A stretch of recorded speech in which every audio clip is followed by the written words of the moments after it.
sakachol chiril bale liqalal kakahol chioke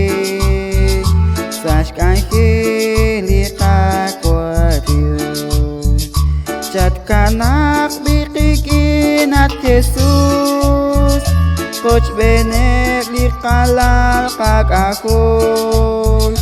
renaksak sascholep chioke salikatak lang kilat kakwa Laa'o lina'b'eej Yuwa'b'eej nasao sakachol chiril bale liqalal kakahol chioke sashkanji liqakwario at santish musika kwa Dios la ashkutan sa akin likapaban dinokore kasish pukte singkil richabil esilikul baik Laa'o lina'b'eej Yuwa'b'eej nasao sakachol chiril bale liqalal kakahol chioke sashkanji liqakwario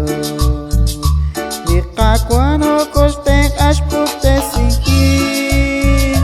lichabil lesil jalak taban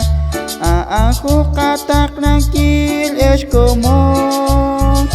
sashkabash kubik chak liqa Laa'o lina'b'eej Yuwa'b'eej nasao sakachol chiril bale liqalal kakahol chioke sashkanji liqakwario nakanagbichius at Jesus naklaat liqat solone kabanoak tasyak lakangke